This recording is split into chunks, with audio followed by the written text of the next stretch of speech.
आपण खनिज द्रव्य पाहतोय. हम्म. तर शरीरातील आता म्हणजे तुम्हाला सगळ्यांना काल सांगितलं की आपण इलेक्ट्रोलाइट जे म्हणतो त्याला आपण सोडियम, पोटॅशियम आणि क्लोरीन म्हणतो, जे काय करतात की आपला ऑस्मॉसिस म्हणजे आपण जे आता वॉटर फिल्टरचं पाणी पितो त्याच्यामध्ये क्षार असतात. तर त्याचा आपण टीडीएस कमी करतो. टीडीएस कमी करतो म्हणजे काय करतो, तो क्षार कमी करतो पाण्यातले क्षार कमी केलं की काय होतं, पाणी गोड लागतं, अजून जरा जास्त चवीला टेस्टी लागतं. म्हणजे ते फक्त ओडर पण कमी करतं, पाण्याचा घाणवास कमी करतं, पाण्याची टेस्ट एनहान्स करतं आणि थोडा टीडीएस कमी करतं. म्हणजे ते क्षार पण त्याच्यामुळे काय व्हायला लागले आपल्याला, की आपण फिल्टरचं पाणी पितो त्याच्यामुळे कधी कधी काय होतं की आपण टीडीएस एकदम 30, 35, 40 गोड, जेवढं गोड पाणी लागेल तेवढं त्याच्यातील क्षार काय होतात, कमी होतात. आणि मग आपल्याला काय होतं की क्षारांचं डेफिशियन्सी होते. मग आपले पाय लवकर दुखणे, हेअर लॉस होणे किंवा बाकीच्या गोष्टी पण आपल्याला जाणवतात. त्यामुळे आपण नॉर्मली जेव्हा ते फिल्टरवाले येतात तेव्हा आपण नॉर्मली त्यांना सांगायचं की बाबा मीडियम म्हणजे किंवा 100 इतका तरी टीडीएस ठेवा, कारण नंतर नंतर जसं जसं ते जुनं जुनं होत जातं आपण चेकिंगला केल्यानंतर त्यानंतर ते परत टीडीएस त्याचा कमी कमी कमी कमी कमी कमी होत जातो. त्यामुळे शक्यतो आपण त्यांना सांगतो की 100च्या आसपास किंवा 110च्या आसपास टीडीएस ठेवा, म्हणजे काय होईल की आपोआप तुम्हाला क्षार किंवा खनिज द्रव्य जी आहेत त्याचं डेफिशियन्सी नाही होणार. मग आता आपण त्यातलं पोटॅशियम बघणार आहे पहिल्यांदा. तर पोटॅशियम काय की सगळ्यात जास्त अत्यंत आवश्यक असं इलेक्ट्रोलाइट म्हणू शकतो किंवा क्षार म्हणू शकतो. आणि काय होतं की शरीरामध्ये सर्वत्र विखुरलेलं असतं. मग ते विखुरलेलं म्हणजे कशा कशामध्ये असणार आहे, ते पेशींमध्ये असतं, स्नायूंमध्ये असतं, आपल्या ज्या आरबीसीज किंवा लाल रक्तपेशी असतात त्याच्यामध्ये असतं. त्याच्यानंतर प्रामुख्याने साधारणतः सगळीकडे म्हणजे प्रौढ व्यक्तीच्या शरीरामध्ये साधारणतः 270 ते 275 ग्रॅम इतकं पोटॅशियम असतं. नॉर्मल 250 ते 275 इतकं प्रौढ व्यक्तीमध्ये. आणि हे कशाच्या स्वरूपात असतं, तर पोटॅशियम क्लोराईड. नुसतं प्लेन पोटॅशियम नसतं, तर ते केसीएल पोटॅशियम क्लोराईड ह्या स्वरूपात म्हणजे क्लोरीनशी संयुक्त पावतं आणि पोटॅशियम क्लोराईडच्या ह्याच्यामध्ये असतं ते. तर पोटॅशियम कसा आहे, त्याचा म्हणजे रंग कसा आहे, तर तो एक प्रकारचा फिक्कट निळसर धातू आहे. फिक्कट स्काय ब्ल्यू किंवा म्हणजे आपण निळसर म्हणू शकतो, फिक्कट निळसर. तो मुख्यतः मुक्त स्वरूपामध्ये आढळत नाही, कशाच्या कशाशी संयोग पावलेला असतो. अतिशय क्रियाशील क्षार आहे. ऊर्जा निर्माण करण्याच्या क्रियेमध्ये आपल्याला काय होतं की पोटॅशियम कॅटलिस्ट म्हणून काम करतं. कॅटलिस्ट म्हणजे तुम्हाला माहितीये का, आता कुठलीही केमिकल रिॲक्शन होताना जर त्या रिॲक्शनचा वेग वाढवायचा असेल, म्हणजे ती रिॲक्शन आपल्याला फास्ट कंप्लीट करायची असेल, तर त्याला कॅटलिस्ट वापरतात. आता बऱ्यापैकी सायन्स बेस्डचे जर स्टुडंट असतील तर त्यांना माहित असेल की कॅटलिस्ट म्हणजे काय, की ज्याच्यामध्ये आपण कुठली पण केमिकल रिॲक्शन होताना जर त्या रिॲक्शनचा वेग वाढवायचा आहे, की ती रिॲक्शन आपल्याला फास्ट किंवा लवकर घडवून आणायचे, तर आपण कॅटलिस्ट वापरले तर ते कॅटलिस्ट काय करतात, त्या रिॲक्शनचा वेग वाढवतात. तसं शरीराच्या बऱ्याच केमिकल ऍक्शन मध्ये, कारण खूप केमिकल एन्झाइम्स, केमिकल रिॲक्शन्स आपल्या शरीरामध्ये पण चालू असतात. तर म्हणजे डायजेशनसाठी म्हणा, मेटाबॉलिझमसाठी म्हणा किंवा कन्व्हर्जनसाठी म्हणा, तर ह्या सगळ्यामध्ये काय होतं की पोटॅशियम काय करतं, कॅटलिस्ट म्हणजे त्या रिॲक्शनचा वेग वाढवतं, रिॲक्शनला मदत करतं लवकर व्हायला. तर आता असं हे आपण त्याचे गुणधर्म म्हणजे गुणधर्मामध्ये काय बघितलं, तो फिक्कट निळसर आहे, तो निसर्गात शक्यतो मुक्त स्वरूपात आढळत नाही, तो अतिशय क्रियाशील क्षार आहे. ऊर्जा निर्माण करण्याच्या प्रक्रियेमध्ये काय करतं, पोटॅशियम कॅटलिस्ट म्हणून काम करतं. आता पोटॅशियमचं फंक्शन किंवा आपण कार्य पाहायचंय आपल्याला. तर पोटॅशियमचं फंक्शन किंवा कार्य काय आहे, तर रक्तातील आणि पेशीतील आम्ल आणि अल्कलीचं संतुलन राखणे. आता तुम्हाला माहितीये की ऍसिडिक आणि अल्कली, आता तुम्ही जे अल्कलाईन बेस म्हणजे नॉर्मल न्यूट्रल पाण्याचा जो असतो तो पाणी न्यूट्रल असतं शक्यतो. ऍसिडिक किंवा अल्कलाईन, आता अल्कलाईन पाणी प्या म्हणून सांगतात की ते अल्कलाईन फिल्टर्स आले जे 3-3.5 लाख रुपये त्यांची प्राइस आहे. आणि अल्कलाईन पाणी पिण्यासाठी लोक ते फिल्टर्स वापरतात, कारण अल्कलाईन पाणी पिलं तर, कारण जेवढं तुम्ही ऍसिडिक तुमचं ब्लडचं कल्चर किंवा ब्लडचं हे असेल तेवढं तुमचे एज किंवा वार्धक्य लवकर येतं. आणि अल्कलाईन ह्याच्याने काय होतं की तुम्हाला तेवढं प्रॉब्लेम येत नाही. म्हणून आपण तो पीएच किंवा ऍसिड बेस बॅलन्स म्हणतो की 7 हा न्यूट्रल झाला, म्हणजे पाण्याचा पीएच 7 असतो आणि 7च्या पुढे असेल तर ते अल्कलाईन आहे, 7च्या खाली असेल तर ते ऍसिडिक आहे. तर तसं हा काय आहे की पोटॅशियम काय करतो की रक्ताचं आम्ल आणि अल्कली दोघांचं, ऍसिड आणि बेस, आम्ल म्हणजे ऍसिड, अल्कली म्हणजे बेस. आपले सोप शक्यतो अल्कलाईन बेस किंवा असं ऍसिडिक बेस शक्यतो वापरत नाही, तर ड्राय पडते skin. तर मग आम्ल आणि अल्कलीचं संतुलन राखण्याचं कार्यक्रम काय करतं, पोटॅशियम करतं. पोटॅशियम शक्यतो अल्कलीचे गुणधर्म जास्त प्रमाणात वाढवायचा प्रयत्न करतं, त्यामुळं ऍसिडिटी कमी होते किंवा आपल्याला बाकीच्या गोष्टी पण, कार्य किंवा इतर फंक्शन्स पण पोटॅशियममुळे होतात. नंतर आपलं जर हृदय जे आहे, आपल्या हृदयाचं काय असतात की बीट्स असतात, साधारणतः 72 पर मिनिट्स आपलं हृदय धडकतं आणि ते कुठल्याही इनव्हॉलंटरी ऍक्शनने धडकत असतं. तर त्या हृदयाची गती नियमित करण्याचं काम. नाहीतर मग काय होतात की बरेच डिसीज होतात, आर्टरियल फिब्रिलेशन म्हणा किंवा टॅकिकार्डिया म्हणा, की बाबा हार्ट रेट वाढतो, कमी होतो किंवा एकदम असं फिब्रिलेशन सारखा किंवा इरेग्युलर असतो. तर हे सगळं कमी करण्याचं काम किंवा हे नॉर्मल ठेवण्याचं, की हृदयाची गती नियमित राहावी, तिने कमीत कमी 72, फक्त आपण एक्झर्शनच्या वेळेस तो हार्ट रेट वाढतो, म्हणजे आपण पळताना, धावताना, जेव्हा ऑक्सिजनची म्हणजे ऑक्सिजन जास्त प्रमाणात शरीराला लागतो त्यावेळेस, किंवा मग जेव्हा आपण काम असतो, कूल असतो, जेव्हा रेस्ट करत असतो, तेव्हा आपला हार्टबीट कमी होतो थोडासा, 72 पेक्षा पण कधी कधी कमी होतो. पण नॉर्मली आपला हार्ट रेट हा 72 असतो. त्या हृदयाची गती नियमित करण्याचं काम कोण करतं, तर पोटॅशियम करतं.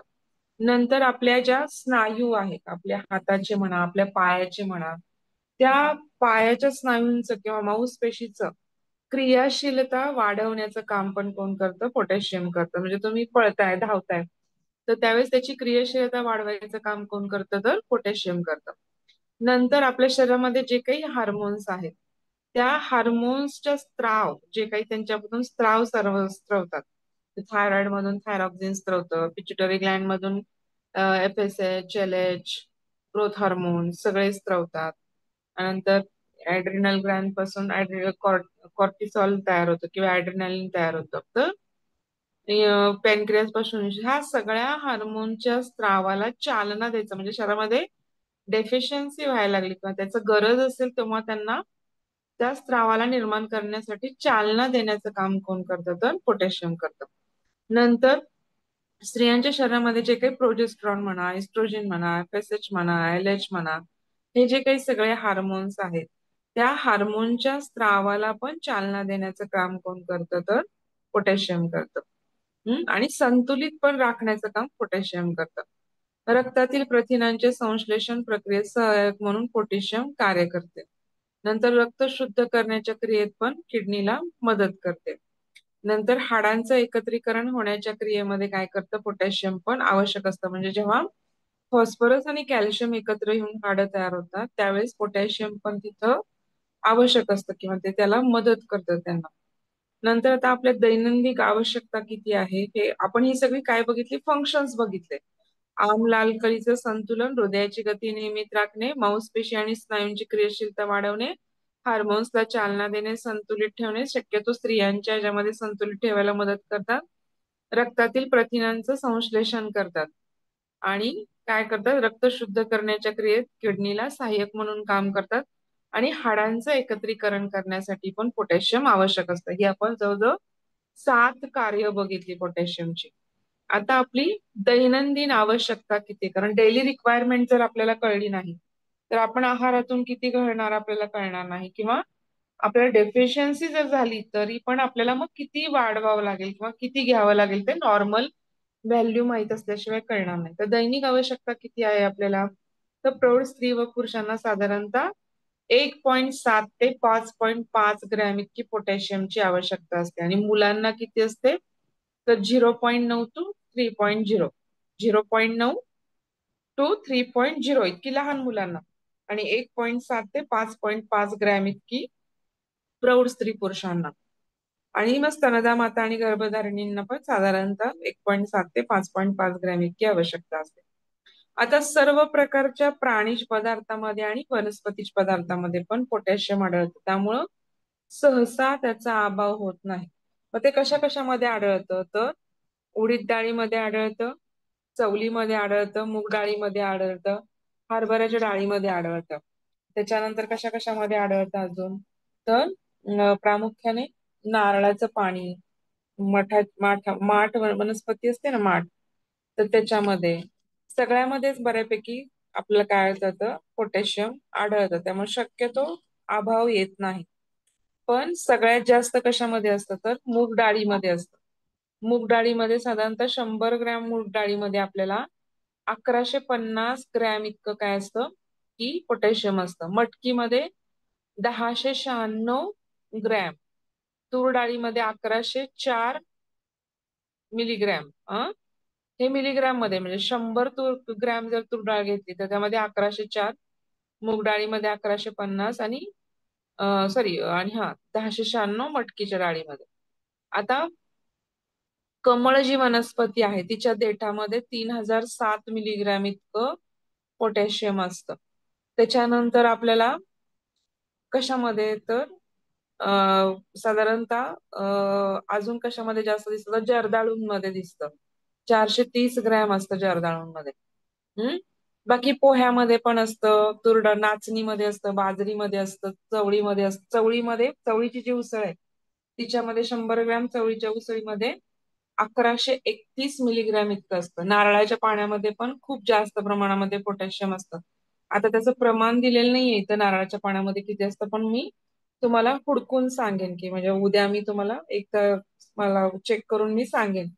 नारळाच्या पाण्यामध्ये पण सगळ्यात जास्त पोटॅशियम असतं. जेव्हा इलेक्ट्रोलाइट पोटॅशियमचा इम्बॅलन्स होतो तेव्हा काय करतात की डायरेक्ट खूप जर सिव्हिअर डेफिशियन्सी असेल तर केसॉल म्हणून एक द्रव्य मिळतं, ते पाण्यात घालून त्याला लिक्विड प्यायला सांगतात, किंवा पोटॅशियम क्लोराईड काही केसॉलचं इंजेक्शन पण असतं जे आयव्हीतून देऊ शकतो, किंवा मग नारळाचं पाणी प्यायला सांगतात. हा. तर जे काही बेड रिडन आहेत म्हणजे आता बघा म्हणजे विचार करा तुम्ही की जे म्हणजे त्यांना स्ट्रोक बसलाय म्हणजे ते अनकॉन्शियस आहेत, कोमामध्ये आहेत, अशी लोक बेड रिडन असतात, त्यांना नळीतून फीड दिलं जातं.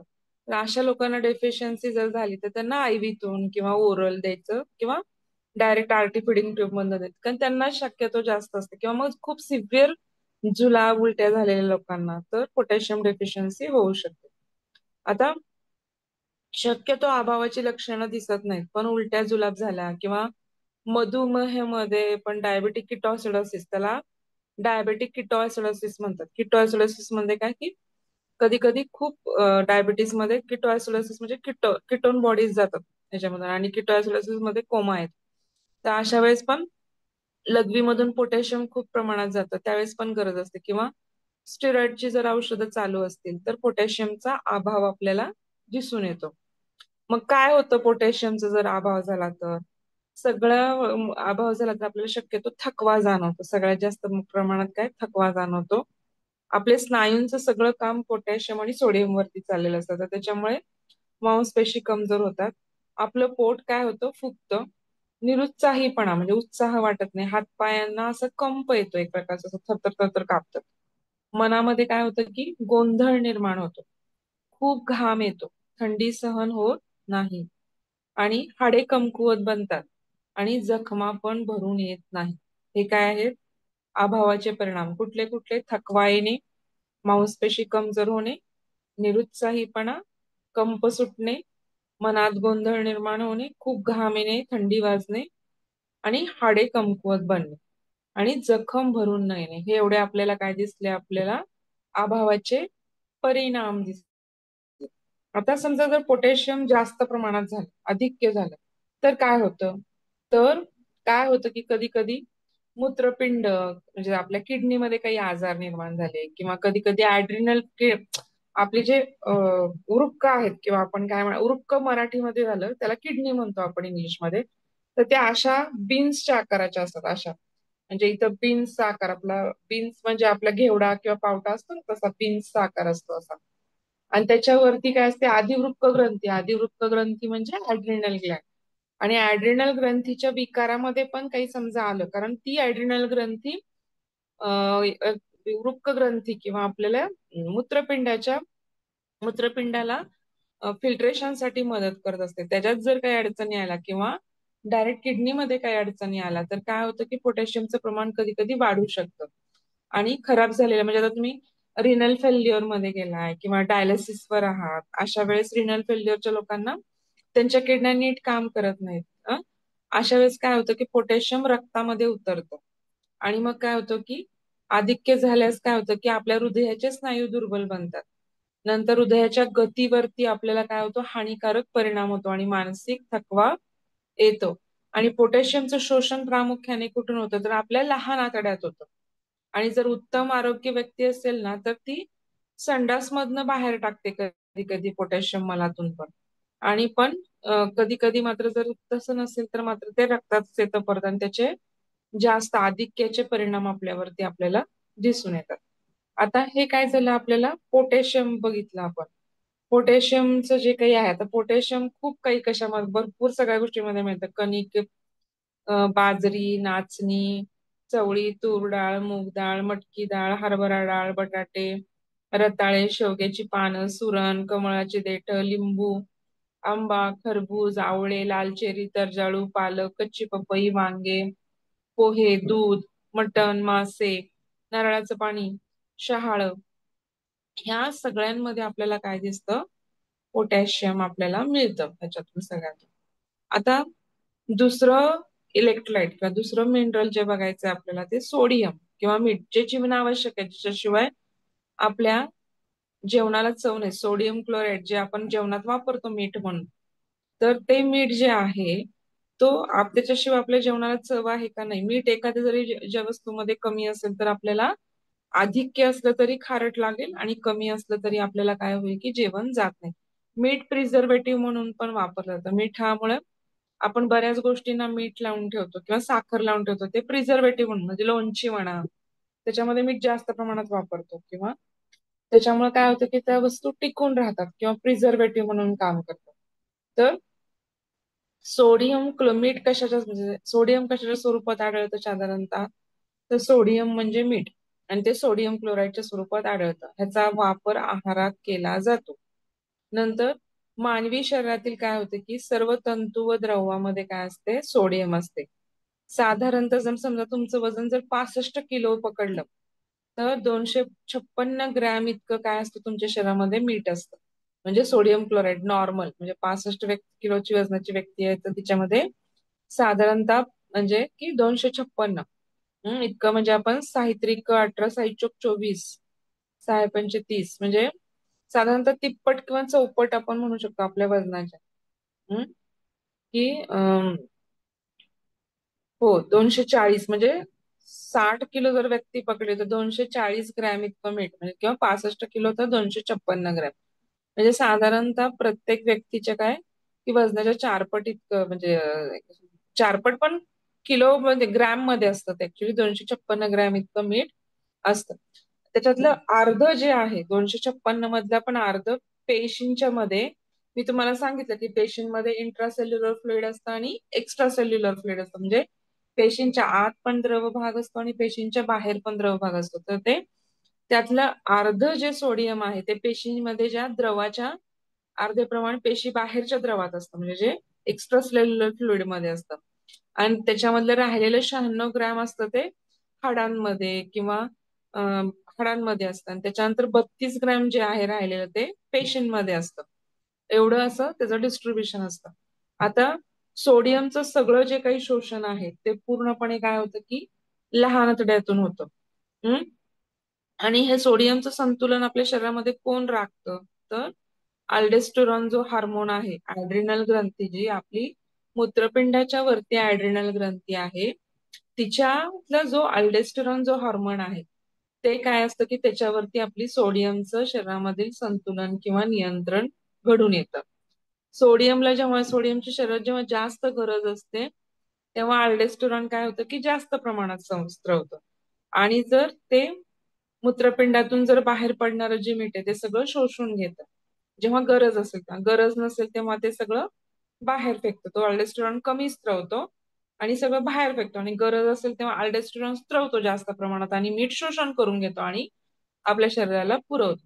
आता त्याचे गुणधर्म काय आहेत सोडियमचे, आपण हे साधारणतः जीवनावश्यक आहे हे पाहिलं सोडियम, किती प्रमाणात कुठे डिस्ट्रीब्युट केलं, किती गरज आहे ते पाहिलं. आता त्याचा गुणधर्म काय, की तो कसा दिसतो किंवा कसा असतो, तर सोडियम हा रुपेरी रंगाचा, रुपेरी म्हणजे सिल्वरचा जो कलर असतो तसा अतिशय क्रियाशील अल्कधर्मी असा धातू आहे. सोडियम हे कसं आहे, क्षार नरम आहे, लवचिक आहे आणि इतर क्षारांसोबत ते असतं शरीरामध्ये.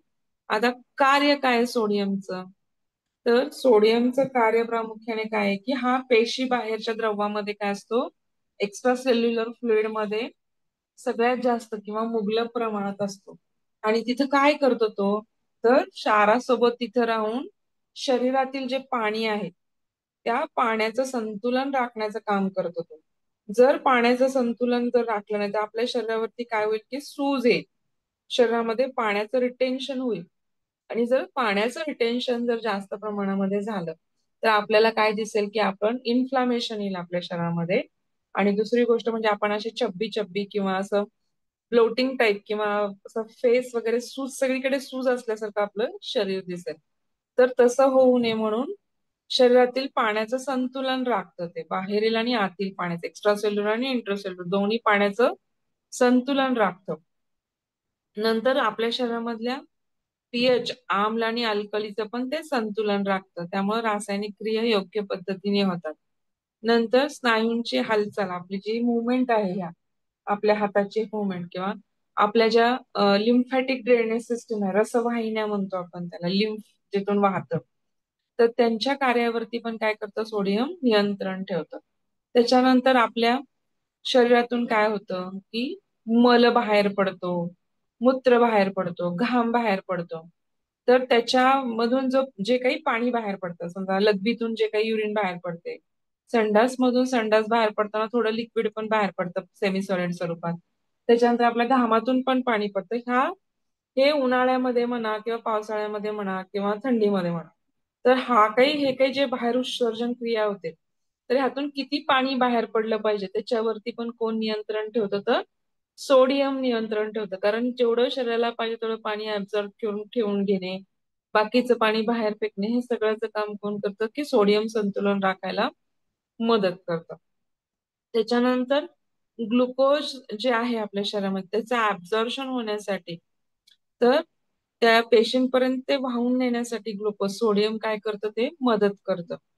त्याच्यानंतर आपला लिम्फॅटिक ड्रेनेज सिस्टीमचा जो काही दाब आहे किंवा जे काही आपल्या शरीरामध्ये एक प्रेशर आहे, प्रत्येक ब्लड प्रेशर म्हणा किंवा आपलं लिम्फॅटिक प्रत्येक ठिकाणी, ज्युगुलर व्हेनला वेगळं असतं, पोर्टल व्हेनला वेगळं असतं, एओर्टाला वेगळं असतं. एओर्टाला तर हृदयातून सगळ्यात जास्त ब्लड फेकायचं असतं, सगळ्यात जास्त प्रेशर आपलं कुठं असतं, तर हृदयाची जी सगळ्यात मोठी वाहिनी एओर्टा त्याच्यामध्ये सगळ्यात जास्त प्रेशर असतं. त्याच्यानंतर जसं जसं तुम्ही पेरिफेरीला जाता तसं तसं ते कॅपिलरीज पर्यंत जास्तपर्यंत प्रेशर काय होतं, कमी होतं. तर हा काही जो दाब आहे किंवा हा रसाकर्षक जो काही दाब आहे किंवा लिम्फॅटिक ड्रेनेज सिस्टीमचा दाब आहे, हा आपल्या शरीरातला जो काही प्रेशर किंवा दाब म्हणतो आपण, तो मेंटेन करायचं काम पण कोण करतं, तर सोडियम. मग त्यामुळे हायपरटेन्शन मध्ये तुम्हाला सांगतात की मीठ कमी खावा, कारण का, तर ते दाब वाढवल, तर त्यावेळेस दाब आपोआपच मीठ कमी खाल्लं की आपला तो दाब काय होतो, कमी होतो. नंतर हृदयाची गती आपली काय करायचं, की नियमित करण्याचं काम पण कोण करतं, तर साधारणतः आपल्याला काय करतं, तर सोडियम काय करतं, मदत करतं. आपण आता काय काय बघितलं, की क्रियाशील आहे, शक्यतो काय आहे, की हा मुबलक प्रमाणात आढळतो पेशीच्या बाहेर, म्हणजे पेशी द्रव्याच्या बाहेर, जे पेशीच्या बाहेरचं द्रव्य आहे त्याच्यामध्ये आम्ल अल्कली संतुलन, स्नायूंच्या हालचालावरती संतुलन, रसवाहिन्यांच्या कार्यावरती संतुलन, नंतर मलमूत्र आणि घामाच्या पाण्यावरती नियंत्रण, ग्लुकोजचं शोषण जे काही आहे ते पेशींपर्यंत नेऊन पोचवायचं काम कोण करतं, सोडियम. रसाकर्षक दाब नियंत्रित ठेवतं आणि हृदयाची गती पण काय करतं, नियंत्रित ठेवतं. हे सगळे आपण काय बघितले, की सोडियमची फंक्शन्स बघितले. आता आपल्याला पुढे काय बघायचंय, की साधारणतः आपल्याला काय, की सोडियमची आपल्याला डेली किती आवश्यकता आहे, तर आपल्याला हे बघायचंय. तर आता आपल्याला प्रामुख्याने हवामान कसं आहे, ऋतू कोणता आहे, आपल्याला शारीरिक श्रम किती आहेत, ह्याच्यावरती सोडियमचं प्रमाण प्रत्येक व्यक्तीवाईज अवलंबून असतं. परंतु साधारणतः ऑन एन ऍव्हरेज ही जी सर्वसाधारण व्यक्ती आहे तिच्यामध्ये किती लागतं आपल्याला, तर 10 ते 15 ग्रॅम इतकं आपल्याला सोडियम काय लागतं, डेली लागतं. म्हणजे आपण किती जास्त प्रमाणात मीठ खातो, तर आपल्याला ते फक्त किती पाहिजे, तर 10 ते 15 ग्रॅम. हा, तर तुम्ही कधी मीठ आणायला गेल्यानंतर तर किती ग्रॅम मिठामध्ये किती ग्रॅम सोडियम आहे ते चेक करून बघत जा. मग त्याच्यानुसार तुम्ही आपलं डेली रिक्वायरमेंट, 5 लोक असतील तर मग किती स्पून वापरले पाहिजेत आपण डेली याच्यामध्ये, तर ते तुम्ही कॅल्क्युलेट करू शकता. लहान मुलं असेल तर त्यांना तर फक्त 5 ते 10 ग्रॅम इतकीच डेली आवश्यकता आहे. आता आपल्यासारखे उष्णकटिबंध जे लोक आहेत, म्हणजे आपल्यासारखी राहणारी विषुववृत्तीय प्रदेशात जी राहणारी लोक आहेत, जी अगदी जिथं उन्हाळा जास्त प्रमाणात असतो, तर ते उष्ण कटिबंध जे लोक आहेत त्याच्यामध्ये लोकांच्या घाम जास्त येतो आपल्याला, आणि मग त्याच्यामुळे काय होतं की सोडियमचा ऱ्हास होतो. आणि त्याच्यामुळे काय होतं की आपल्याला त्या लोकांना सोडियमची दैनंदिन आवश्यकता. मग आता ह्याच्यामध्ये लेबर लोक आले की जे उन्हामध्ये, किंवा शेतकरी लोक जे शेतात काम करतात, तर त्यांचं काय होणार की उन्हामध्ये त्यांना स्वेटिंग जास्त होणार, घाम जास्त होणार, आणि घामावाटे सोडियम पण बाहेर पडणार. अशा वेळेस काय, तर त्यांना जास्त प्रमाणामध्ये गरज असते. हं? मग त्यांनी सरबत पिणे, किंवा आपण शहाळं पिणे, किंवा हे गोष्टी आपण, किंवा ORS मिळतं, इलेक्ट्रॉल लिक्विड किंवा ORS, किंवा मग आपण असं म्हणतो की थोड्याफार प्रमाणामध्ये मग सरबतच जास्त करून पिणे, किंवा वेगळ्या प्रकारचे पन्ह पिणे, कैरीचं पन्ह पिणे. तर त्याच्यामध्ये पण आपण काय करतो, मीठ टाकतो थोड्याफार प्रमाणात, आणि त्यामुळे काय होतं की त्यांचं सोडियमचा ऱ्हास काय होतो, भरून येतो. म्हणजे जास्त जे उन्हात काम करतात किंवा ज्यांना शारीरिक कष्टाचं काम जास्त आहे, अशा लोकांना, बैठ्या लोकांना काम तेवढं, किंवा सावलीत काम करणाऱ्या लोकांना मात्र नॉर्मली फक्त 10 ते 15 ग्रॅमच इतकी आवश्यकता असते. मध्यम जे श्रम करतात त्यांना 15 ते 20 ग्रॅम, जास्त श्रम करणाऱ्या लोकांना 20 ते 25 ग्रॅम इतकी आवश्यकता असते. 5-5 वाढवत जायचं साधारणतः. त्याच्यानंतर आपल्याला कशा कशातून मीठ मिळतं, तर साधारणतः जे काही आपल्याला मीठ मिळतं ते तुम्हाला माहितीये की सगळ्यामध्ये थोड्या प्रमाणात सोडियम असतं. म्हणजे पालेभाज्या घ्या, कडधान्य घ्या, फळे घ्या, मांस घ्या, मासे घ्या, दूध, ह्या सगळ्यांमध्ये सोडियम असतं. आणि आपण जे मीठ खातो, किंवा सोडियम क्लोराईड म्हणून जे आता मीठ आपण जेवणात वापरतो, त्यातून पण आपल्याला बऱ्यापैकी योग्य प्रमाणामध्ये सोडियम मिळतं. तर आता आपल्याला आंब्यामध्ये पण सोडियमचं प्रमाण असतं 26, केळीमध्ये असतं ते साधारणतः 36 मिलीग्रॅम इतकं असतं. नंतर सफरचंदामध्ये 28 मिलीग्रॅम असतं, जांभळामध्ये 26 मिलीग्रॅम आहे, खरबुजामध्ये सगळ्यात जास्त प्रमाणामध्ये 104 मिलीग्रॅम इतक्या प्रमाणामध्ये ते खरबुजामध्ये असतं. त्याच्यानंतर आपल्याला माठ माठ जो खातो आपण, माठ तर सध्या माठ मिळायला लागलाय, तर माठची वनस्पती आहे, तर त्याच्यामध्ये, किंवा पालेभाजी आहे तिच्यामध्ये आपल्याला दुधीचा गरगट्टा करून खातात बऱ्यापैकी लोक डाळ घालून, तर 230 मिलीग्रॅम इतकं माठमध्ये सोडियम असतं. त्यानंतर म्हशीच्या दुधामध्ये 19 मिलीग्रॅम असतं. गाईच्या दुधामध्ये सगळ्यात जास्त सोडियम असतं, 73 मिलीग्रॅम इतकं सोडियम असतं. नंतर आपल्याला टोमॅटो खातो आपण, कच्चा टोमॅटो, चटणी बिटणी, हिरवे टोमॅटोची कच्ची चटणी, तर कच्च्या टोमॅटोमध्ये जास्त असतं, ते 45 मिलीग्रॅम इतकं असतं. तर हे आपण काय बघितलं की कशा कशातून मिळणार. मग तूर, मूग, मटकी, हरभरा, उडीद डाळ, फुलकोबी, आंबा, केळी, सफरचंद, जांभूळ, खरबूज. त्याच्यानंतर पालेभाज्यामध्ये पालक, मेथी, अननस, अननस फळामध्ये आलं. नंतर हिरवा टोमॅटो, मग नंतर गाईचे दूध, म्हशीचे दूध, दही, आणि ह्या सगळ्यांमध्ये पण आपल्याला सोडियम मिळतं. आता जर डिफिशियन्सी झाली आपल्याला सोडियमची, तर काय काय आपल्याला डेफिशियन्सीनी काय काय लक्षात येईल, तर शक्यतो निर्माण होत नाही, कारण आपण मीठ तर वापरतो जेवणात, लोणची पण आपण बऱ्यापैकी खातो, आणि आता तर बाजारामध्ये तर कितीतरी पदार्थ जे आपण लेज म्हणा, कुरकुरे म्हणा, चिप्स म्हणा, हे सगळे सॉल्टेड असतात. जेवढं सॉल्टेड आणि शुगरी पदार्थ, तेवढं तुम्ही त्याचं ऍडिक्शन तुम्हाला जास्त होतं. लक्षात घ्या, तुम्हाला कधी पण बघा तुम्ही की हे जे कुरकुरे, लेस, 5 रुपयाचे पॅकेट जे आहे, 10 रुपयाचे पॅकेट, हे चटपटीत असतात असे. त्यात तळलेले मूग डाळ, त्याला चाट मसाला, त्याला मीठ लावलेलं असतं. ह्याचं ऍडिक्शन होतं आपल्याला, कारण जेवढं शुगरी स्वीट पदार्थ तेवढं ऍडिक्शन, आणि जेवढं सॉल्टेड पदार्थ तेवढं पण त्याचं असं खाल्ल्यानंतर तुम्हाला असं ते परत पाणी प्यायचं, परत ते खायचं, परत पाणी प्यायचं, परत खायचं, असा प्रकार चालू होतो. तर ते त्यामुळे शक्यतो अभाव डेफिशियन्सी निर्माण होत नाही. फक्त लूज मोशन झाले, काही अडचण असेल तर अशा वेळेस, किंवा आपल्याला मूत्रसंस्थेचे काही विकार आहेत, अशा वेळेस मात्र अभाव दिसून येऊ शकतो.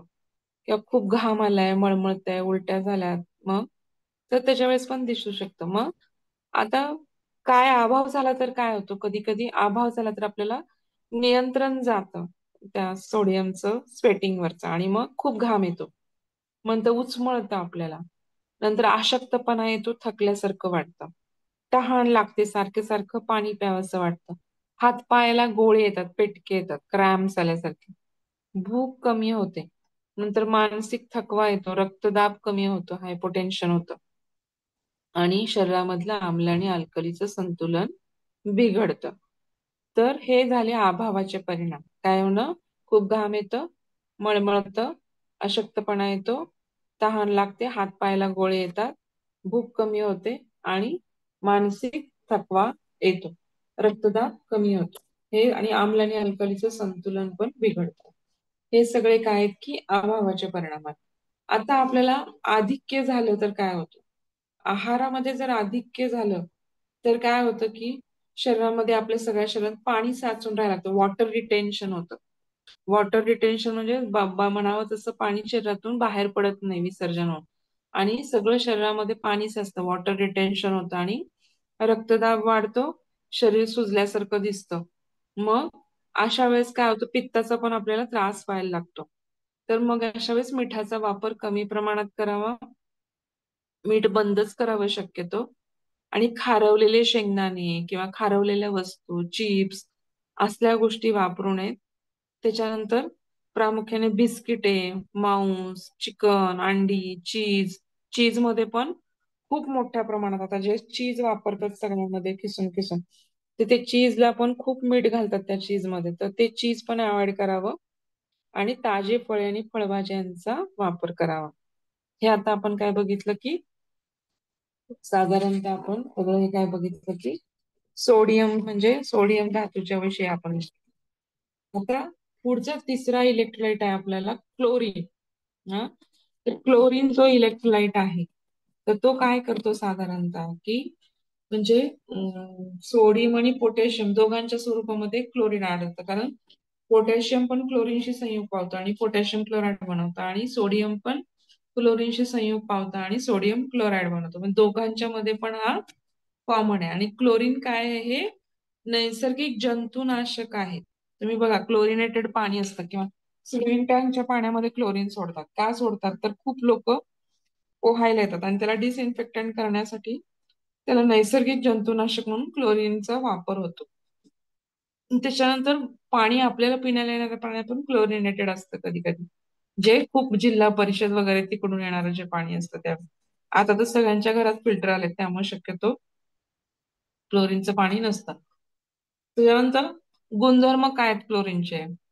क्लोरीन कसा असतो, तर हिरवट आणि पिवळा आहे, आणि तो वायूच्या स्वरूपात असतो, आणि त्याच्या वासाने आपल्याला काय होतं की गुदमरल्यासारखं होतं. तुम्ही बघा, स्विमिंग टँकच्या पाण्याला पण एक वेगळ्या प्रकारचा वास असतो क्लोरिनेटेड वॉटर. नंतर क्लोरीनचं कार्य काय आहे, फंक्शन काय आहे, तर कार्बन डायऑक्साईड जो आहे आपल्या शरीरामधला, त्याचं शरीरामध्ये पूर्ण सुयोग्य वितरण करणं, आणि पेशीमध्ये जे काही देवाणघेवाण आहे, म्हणजे सोडियम पोटॅशियमची देवाणघेवाण असू दे, किंवा पाण्याचं नियंत्रण ठेवण्याची देवाणघेवाण असू दे, किंवा हम्म, बाहेरून आलेला ऑक्सिजन घेणं आणि कार्बन डायऑक्साईड वायू परत रक्तात सोडणं, हे सगळ्या देवाणघेवाण आहेत. तर ह्या सगळ्या देवाणघेवाणी सुरळीतपणे होण्यासाठी काय असते, क्लोरीनची आवश्यकता असते. नंतर ज्या अंतःस्रावी ग्रंथी आहेत, म्हणजे एंडोक्राईन ग्लँड्स आहेत सगळ्या, पिच्युटरी ग्लँड म्हणा, थायरॉइड ग्लँड म्हणा, ऍड्रिनल ग्लँड म्हणा, इन्शुलिनचं पॅनक्रियाची ग्लँड म्हणा, किंवा बाईल डक्टची बाईल ग्लँड म्हणा, तर ह्या सगळ्यांमध्ये काय होतं, जे काय हार्मोन्स निर्माण होतात. आता बाईल मध्ये ते एन्झाईम तयार होतं, बाईल त्याला हार्मोन म्हणता येत नाही. तर या सगळ्यांमध्ये ते काय करतं, अंतःस्रावी ग्रंथींच्या हार्मोन स्रावणाला क्लोरीन मदत करतं. नंतर काय करतं, रक्त जे आहे आपल्या शरीरामध्ये, त्याच्यामध्ये आम्ल आणि अल्कली यांचं संतुलन तुम्ही लक्षात घ्या. सोडियमचं पण काम ते होतं, आम्ल अल्कलीचं संतुलन राखणे, पोटॅशियमचं पण काम ते होतं, आणि क्लोरीनचं पण ते काम आहे, लक्षात ठेवा. तिघामध्ये हा भाग सेम आहे. त्याच्यानंतर पोटॅशियम क्लोराईडची प्रथिनांच्या पचनासाठी पण आपल्याला आवश्यकता असते. आणि आपल्या स्टमक किंवा आमाशयामध्ये हायड्रोक्लोरिक ऍसिड तयार होतं अन्न पचनासाठी. तर त्या हायड्रोक्लोरिक ऍसिडला जठरामध्ये निर्माण करण्याचं पण काम कोण करतं, तर हे क्लोरीन करतं. आता साधारणतः आपण त्याचा गुणधर्मामध्ये रंग पांढरट हिरवट बघितला, ते दोन्ही संयुगाच्या स्वरूपात आढळतं बघितलं, त्याच्या कार्य काय आहेत बघितली आपण. आता त्याची दैनंदिन आवश्यकता कार्यांमध्ये काय बघितलं, आम्ल अल्कलीचं संतुलन पोटॅशियम क्लोराईडच्या स्वरूपामध्ये प्रथिनांच्या पचनासाठी उपयुक्त असतं.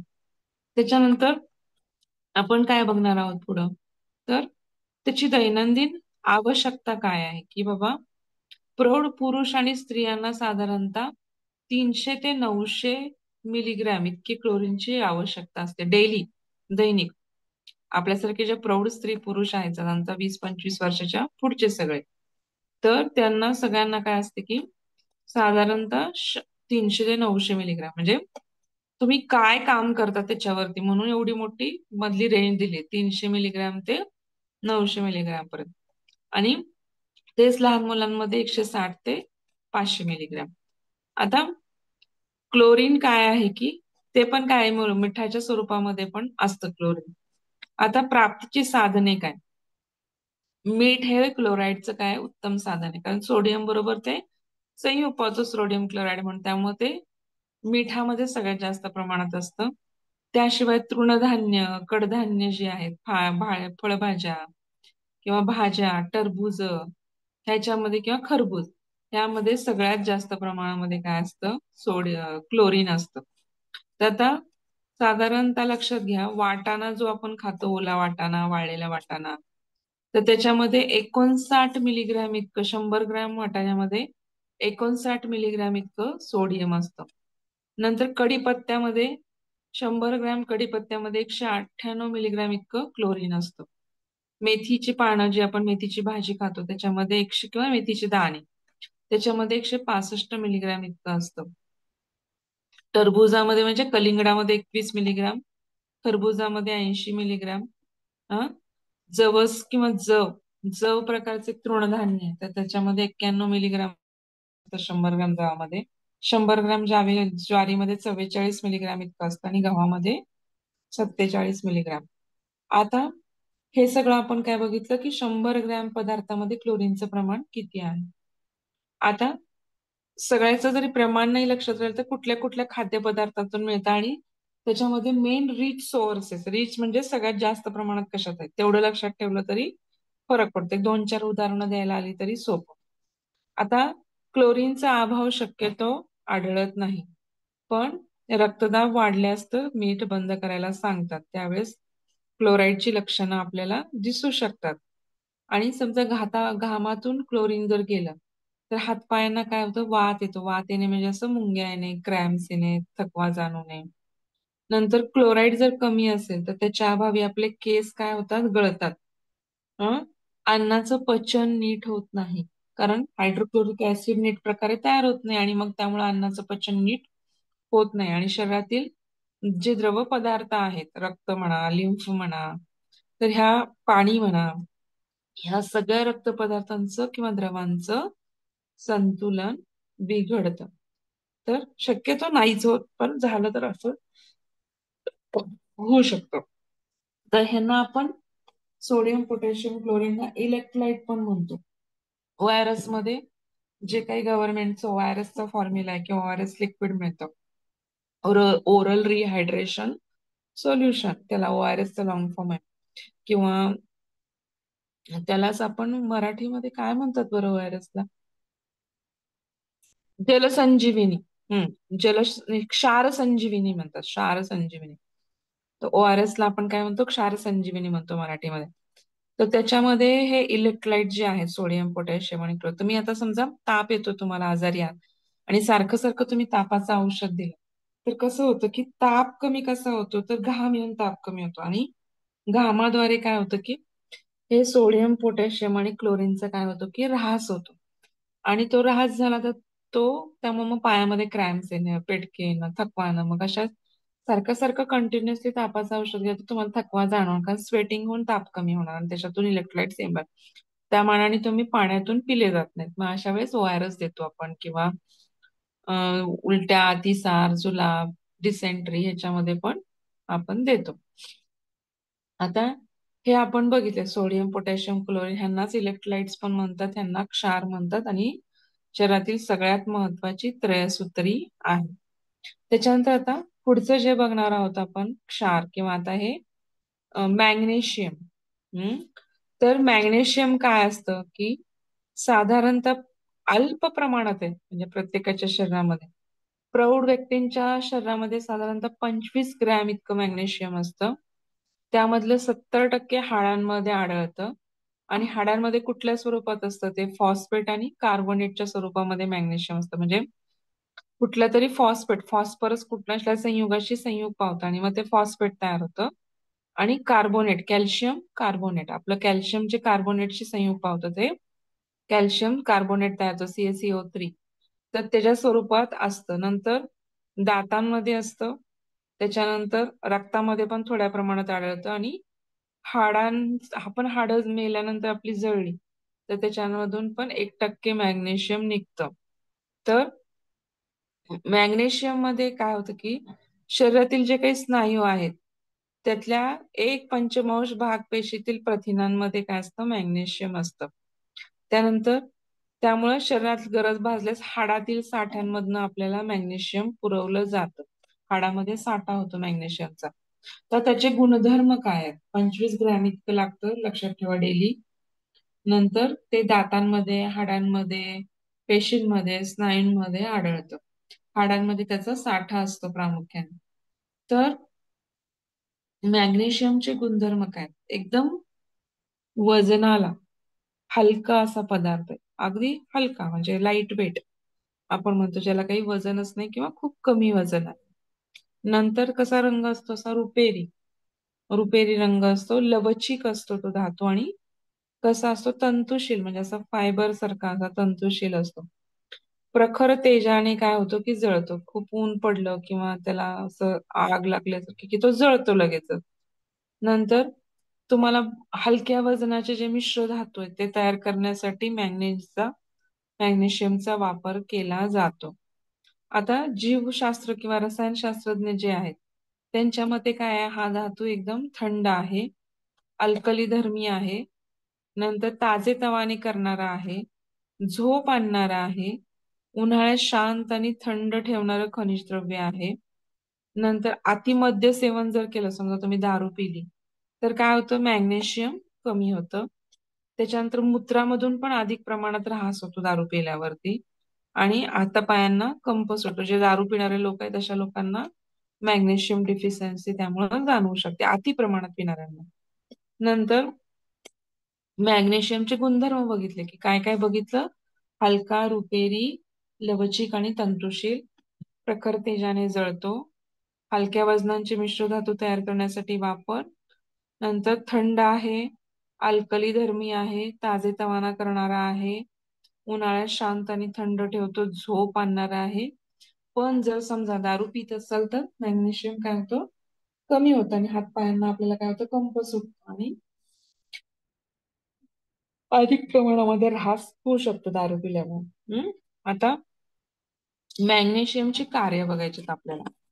तर आता मॅग्नेशियमचं कार्य काय काय आहे? तर साधारणतः आपले जे काही मांसपेशी आहेत आपल्या शरीराच्या, तर त्या मांसपेशींना काय करतं, ऊर्जा देण्याचं काम करतं. आपल्या शरीरामधले जे काही सगळे स्नायू, आपल्या हाताचे, चेहऱ्याचे, पायाचे, सगळ्यात मोठे स्नायू पायामध्ये असतात म्हणा, तर त्या सगळ्या मांसपेशींना ऊर्जा देण्याचं किंवा त्यांच्या कार्यावर नियंत्रण ठेवण्याचं काम मॅग्नेशियम करतं.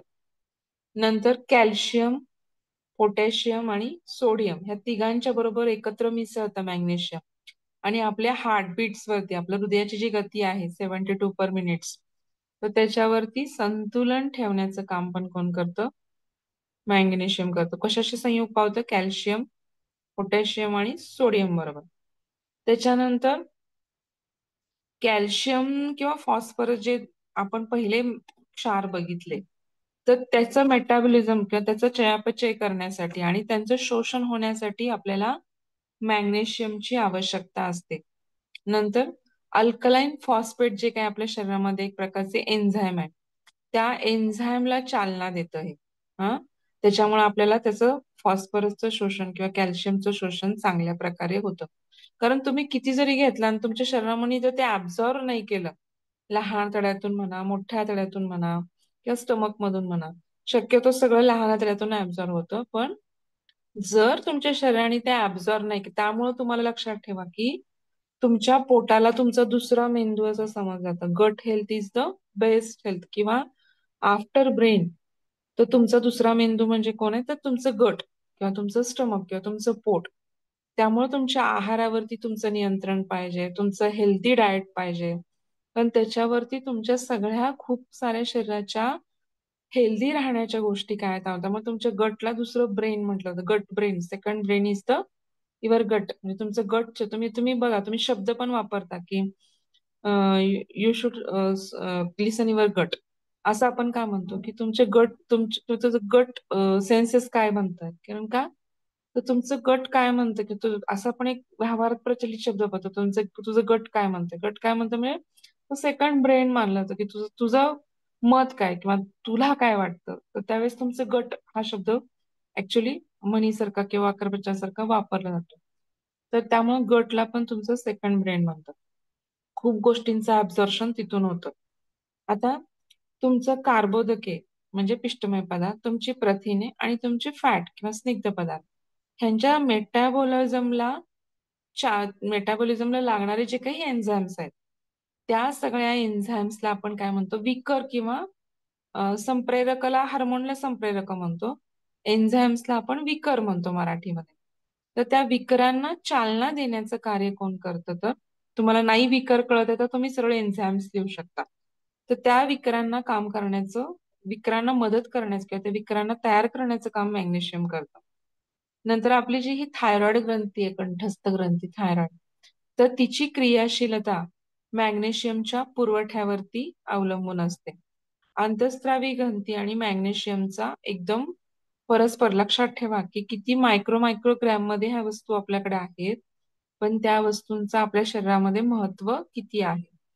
आणि शरीरामध्ये जे आपलं व्हिटॅमिन ब आहे, बी कॉम्प्लेक्स वॉटर सोल्युबल व्हिटॅमिन बघितलं आणि व्हिटॅमिन ई बघितलं आपण टोकोफेरॉल. तर त्या सगळ्यांना काय करतं की बी आणि बी विटॅमिन मॅग्नेशियमच्या मदतीने आपल्या शरीरामध्ये काय होतात? उपयोगात आणली जातात. हे सगळे विटॅमिन्स मॅग्नेशियमचे संयोग पावतात किंवा मॅग्नेशियम त्यांना मदत करतं आपल्या शरीरामध्ये मदत करायला किंवा त्याचा वापर करायला. त्याच्यानंतर मॅग्नेशियम काय करतं? आपल्या शरीरामध्ये जे काही कोलेस्ट्रॉल डिपॉझिट होतं, त्या कोलेस्ट्रॉलला नियंत्रण ठेवण्याचं काम करणं आणि रक्तवाहिन्यातलं त्यामुळे काठिण्य किंवा अथेरोस्क्लेरोसिस इंग्लिश शब्द आहे आणि मराठी शब्द आहे की रोहिणी काठिण्य. काठिण्य म्हणजे इलास्टिसिटी, कारण ब्लड व्हायला त्याला अशी इलास्टिसिटी पाहिजे पाईपला किंवा त्या रक्तवाहिन्यांना. तर रक्तवाहिन्या आकुंचन पावणार ब्लड पुढे फेकलं जाणार. मग ते आकुंचन पावण्याची जी क्षमता आहे ती तुमची इलॅस्टिसिटी किती चांगली आहे त्याच्यावरती अवलंबून असते. पण अथेरोस्क्लेरोसिस मध्ये किंवा कोलेस्ट्रॉल ज्यावेळेस डिपॉझिट होतं त्यावेळेस त्या रोहिण्यांना काय होतं? रक्तवाहिन्यांना काठिण्य येतं आणि काठिण्य आलं की त्याची इलॅस्टिसिटी कमी होते आणि हृदयरोग होण्याचे धोके वाढतात.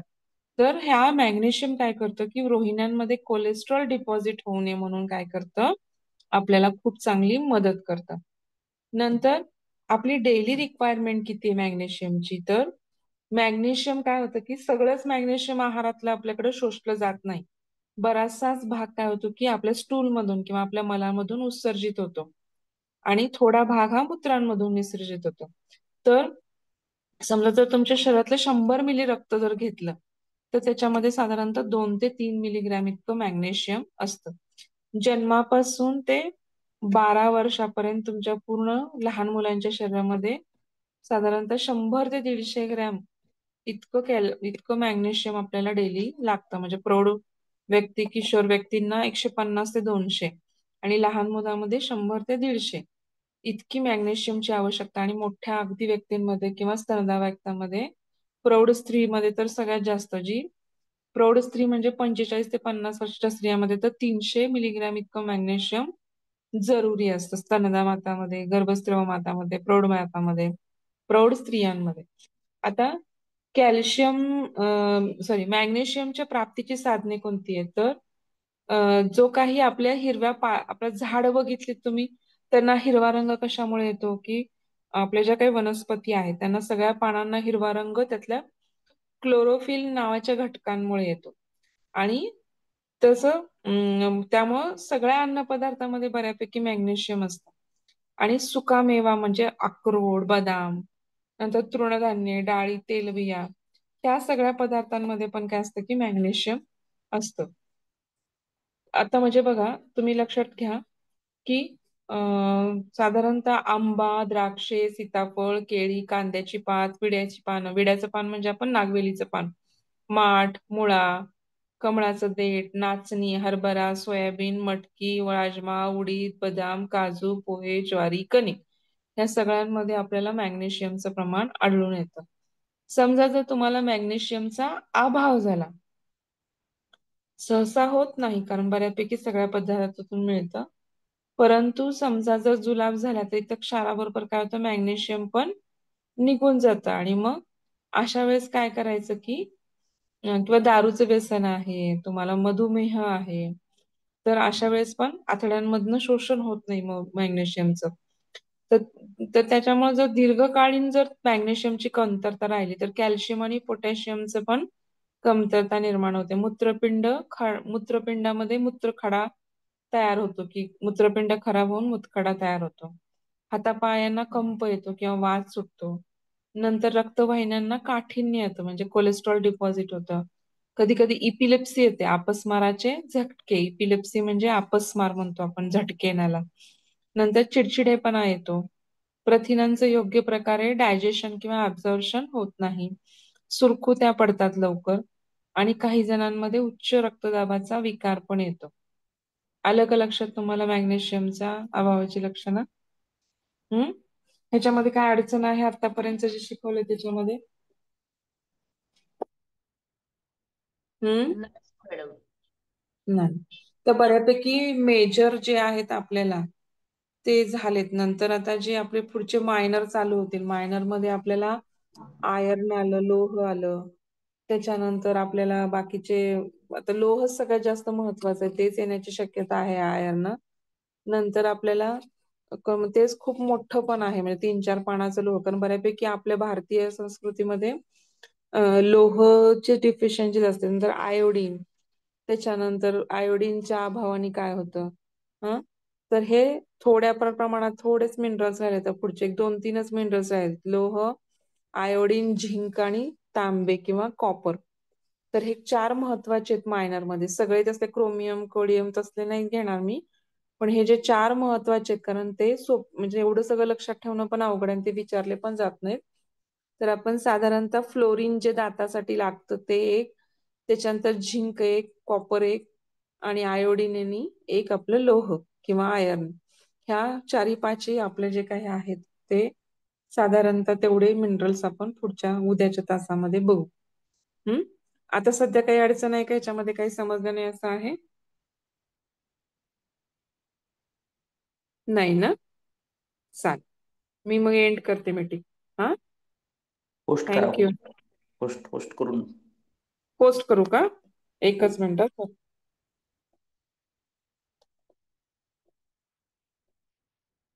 अरे बापरे, आम्ही फोनवर एकच मिनिट सापडतो. हा,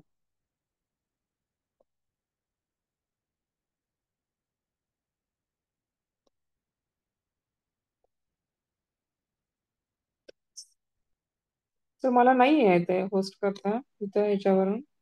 एकच मिनिट सर.